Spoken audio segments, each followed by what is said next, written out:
What is good, y'all? Welcome back to the BlitzCity Podcast. I'm your host, Kobe Orr, and today we're going to be breaking down last night's loss to Texas State in a 77-34 routing. We're going to discuss the ugly, the bad, and the good. We're going in reverse. We're not even going to go in the other direction. We're going to go the ugly first, the bad, and then the good for last night's loss for Jackson State. So keep in mind, these are my observations. These are my opinions. If you differ in opinion, you can let me know that down in the comment section below, or what are some things that you noticed from last night's loss that you would like to discuss down below in the comment section. All right, so the ugly, let's start with that. Special teams.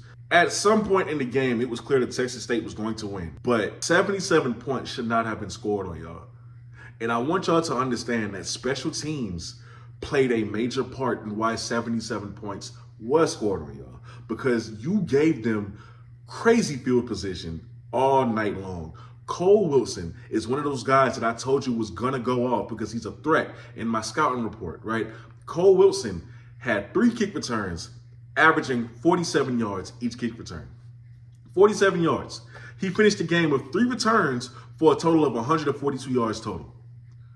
142 yards total on 3 kick returns. Then you look at the defense. The defense gave up 400 rushing yards. To add more insult on the injury, Malik Hornsby is their backup quarterback, a former 4-star, but he's their backup quarterback. He led the team in rushing. He had over 133 yards rushing. He averaged 13 yards a carry on just 10 attempts. TJ Finley wasn't even touched. The front 7 got no pressure on TJ Finley. He had all day to go in that pocket. TJ Finley could have finished another degree in that pocket. He was 17 of 20. The bad, number 1, tackling. The first drive of the game, Texas State had the ball. They scored in 2 plays. The tackling was just atrocious on that touchdown run. But I said, okay, fine. It's just the beginning of the game. They're nervous. Maybe let them calm down, settle into it. Let's see what happens. The tackling overall for that game was just crazy. It was hard to watch, if I'm being honest with you. It was hard to watch. On top of that, the penalties made it no better. You're already down. You're already losing.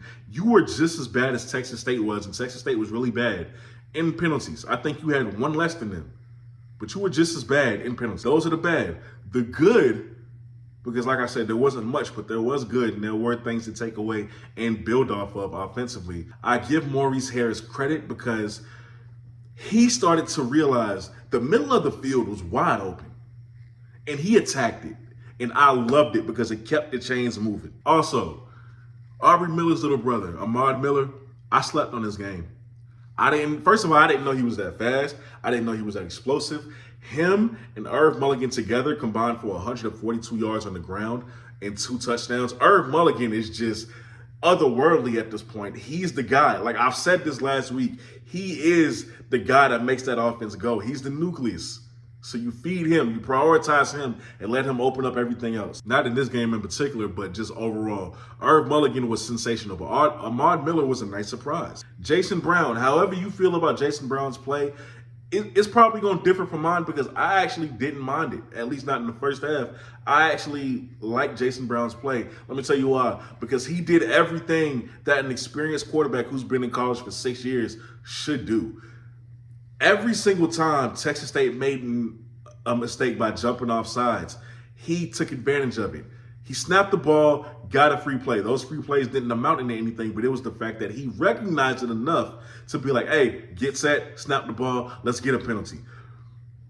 Great job by him. There were plenty of times in the pocket as well when he was able to run out of the pocket that he did so, and he picked up valuable yards to keep the chains moving. He was moving like an experienced quarterback should move in a game, and I loved it. That's where his experience really took place at, and you can see why that gave him the starting 9. Now, Zy McDonald, 7 for 10, 73 yards and 2 touchdowns. Here's the thing. Like Ken said, everybody loves the backup quarterback. That much is true. I don't want people to make a quarterback controversy because there still is none. All this means is that you have 2 quarterbacks who you know can play very well. And that's a great thing for you. Even better for you, Jacobian Morgan, he's back. He suited up last night. I don't know if people know. He suited up last night. But you have a quarterback room who you can rely on. Overall, offensively, couldn't be mad at Jackson State one bit. They were fighting back. At one point in the game, they were going back and forth with Texas State on 7 straight drives as far as just scoring-wise. So the offense, not a bad job. Defensively and on special teams is what really blew this game open for Jackson State. And I know for a fact that those meetings and film room sessions aren't going to be pretty going into next week, but this loss is over. The great news is that this loss does not affect you and your season whatsoever. It's just a bad loss. Every SWAC school took a bad loss to an FBS opponent this year. So except for FAMU. So everybody lost to an FBS opponent this year. It is what it is. Now it's time to focus on getting to Atlanta, winning the SWAC, all those good things. Overall, though, things need to be fixed. We'll see how they come out next week for their home opener. With that being said, y'all are watching the BlitzCity Podcast. I'm your host, Kobe Orr. I'll catch y'all next time.